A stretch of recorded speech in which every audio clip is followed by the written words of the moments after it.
वन्दे तां परमेश्वरीं भगवतीं बुद्धिप्रदां सारिणीं या तुङ्गरुचारहारधवलाय शुभ्रवस्त्रां या वीणातरदण्डमण्डलकराय श्वेतपद्मासना या ब्राह्मणशङ्करप्रवतिः देवैः सदा वन्दिता क्षमां सरस्वतीं भगवतीं शेषजाड्यां हरन्नरुणे।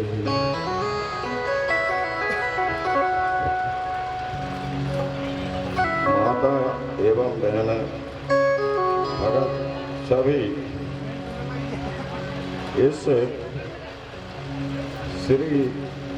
श्रीमद् भागवत कथा का रसपान करते हुए सचिन व्यास जी द्वारा एवं सचिन व्यास जी एवं सब ग्रामवासियों की कृपा से यहाँ सत्संग का हो रहा। तुलसीदास जी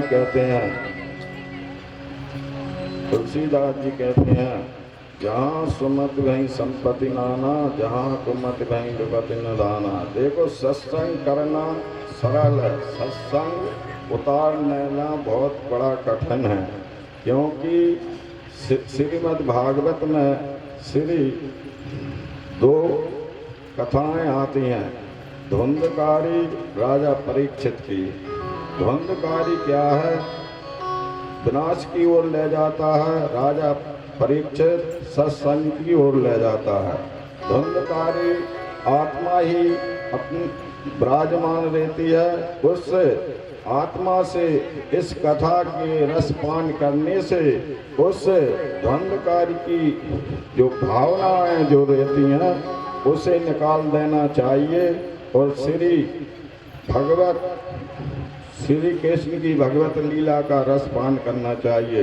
इसी सत्संग में बिन हरि सत्संग विवेक न होई, राम कथा सुलभ सोई।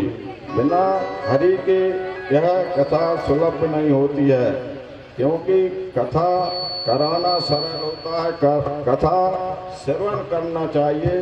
कथा श्रवण सबसे उत्तम है, क्योंकि जो कुछ अपन से अच्छा न बन सके तो किसी के साथ बुरा न सोचिए, क्योंकि भजन में बहुत मन के लिए स्थित करना पड़ता है। सबसे पहले अपन यही निश्चय कर लें किसी के साथ अच्छा ना हो तो बुरा करने की कभी परमात्मा से प्रार्थना यही करना चाहिए कि कभी बुरा ना हो हमरे द्वारा। यही भगवान की लीला है। सत्संग विवेक न होए, क्योंकि अपन सत्संग में जब बैठते हैं तो उसको उतारना ही जरूरी है सत्संग में। इसलिए श्री व्यास जी के से लीलाओं की, श्री कृष्ण की लीलाएं एवं अंत की ओर यह कथा श्रवण जा रही है। यह भगवान की एवं त्रिलोकीनाथ की कृपा से व्यास जी को धन्यवाद एवं गांव वालों के लिए सब अच्छा सत्संग किया। सफल मनोरथ हों तुम्हारे। यह आप लोगों को सब ईश्वर की कृपा से आनंद रहे, व्यास जी की भगवान की कृपा बनी रहे, इस सत्संग में लगे रहें।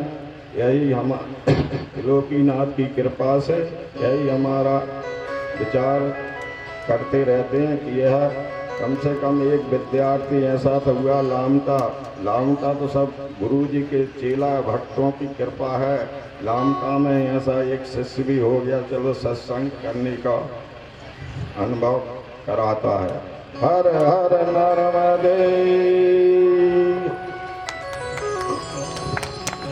बोलिए सद्गुरुदेव भगवान की जय हो।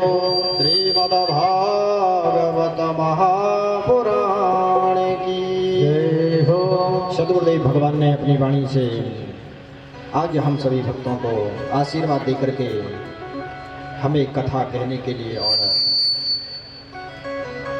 कथा सुनने के लिए आज्ञा दे दी है। अब प्रिय भक्तों, कथा की ओर हम सभी प्रवेश करें। कल हम सभी ने भगवान की बाल लीलाओं को श्रवण किया है। किस प्रकार भगवान ने देवराज इंद्र की पूजन को बंद करवा करके गिरिराज महाराज की पूजन करवा दी है। भगवान ने यहाँ पर प्रकृति का वर्णन किया है, प्रकृति की पूजन करवाई है। पर इधर देवराज ने देखा कि भैया दीपावली भी निकल गई, प्रतिपदा भी निकल गई और अब तो द्वितीया ही आ गई, पर अभी तक ब्रजवासियों ने मेरा पूजन नहीं किया। दूतों को भेजा, जरा देख के आओ ब्रज के लोगों ने पूजन क्यों नहीं किया। जैसे ही महाराज देवराज इंद्र के दूत ब्रज में आए तो क्या देखा, श्री कृष्ण ने देवराज इंद्र की पूजन बंद ही करवा दी और गिरिराज भगवान की पूजन करी है।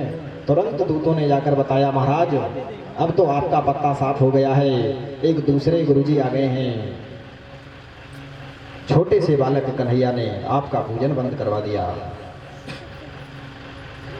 जैसे ही देवराज इंद्र ने यह सुना कि उन ब्रजवासियों ने उस छोटे से कन्हैया की बात में आकर के मेरी पूजन बंद कर दी, मैं भी उन ब्रजवासियों को ज्ञान करा दूंगा कि देवराज इंद्र की पूजन ना करें तो क्या कर सकता हूं।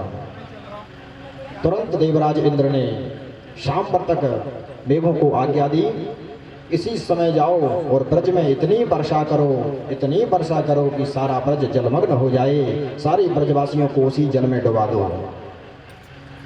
देवराज इंद्र की आज्ञा को पाकर के तुरंत शाम पर तक नाम वेग ब्रज के ऊपर छा गए और महाराज भयंकर मूसलाधार वर्षा होने लगी। जब इतनी भयंकर मूसलाधार वर्षा को देखा तो सारे ब्रजवासी डर गए और विचार करने लगे, भैया हमने देवराज इंद्र की पूजन नहीं की, देख लो अब ये अनिष्ट हो रहा है। तुरंत ठंड में ठिठुरते हुए, जल में भीगते हुए तुरंत सभी ब्रजवासी एकत्रित होकर के कृष्ण भगवान के पास गए हैं कि भैया उसी कन्हैया ने गिरिराज की पूजन करवाई थी, चलो अब वही हमारी रक्षा करेंगे। कृष्ण कृष्ण महाभाग त्वन्नाथ गोकुलम प्रभो त्रातुमर्हसि देवान्नः कुपिता भक्तवत्सलः। हे कन्हैया, हमने तो तुमसे कहा था कि देवराज इंद्र नष्ट हो जाएंगे और देख लो हमने पूजन नहीं की, तो आज ये क्या हो रहा है। अब तो कन्हैया हमारी रक्षा तुम ही करो, अब हमें तुम ही बचाओ। कन्हैया ने कहा, ब्रजवासियों डरने की कोई जरूरत नहीं है। क्यों? जिस देवता की हमने पूजन करी है वही देवता हमारी रक्षा करे। वो तो चलो हम सब मिलकर के उसी गिरिराज महाराज की तलहटी में चलें, उन्हीं देवता की शरण में चलें जिस देवता की हमने पूजा की है, और वही देवता हमारी रक्षा भी करेंगे। सभी ब्रजवासी कन्हैया की बात को मान करके महाराज गिरिराज गोवर्धन की तलहटी की ओर चल दिए। सभी ब्रजवासी आपस में कीर्तन करते हुए जा रहे हैं, गिरिराज भगवान का स्मरण कर रहे हैं। गिरिराज धरण प्रभु तेरी शरण, गिरिराज धरण प्रभु तेरी शरण, गिरिराज धरण प्रभु तेरी शरण, गिरिराज धरण प्रभु तेरी शरण, गिरिराज धरण प्रभु तेरी शरण।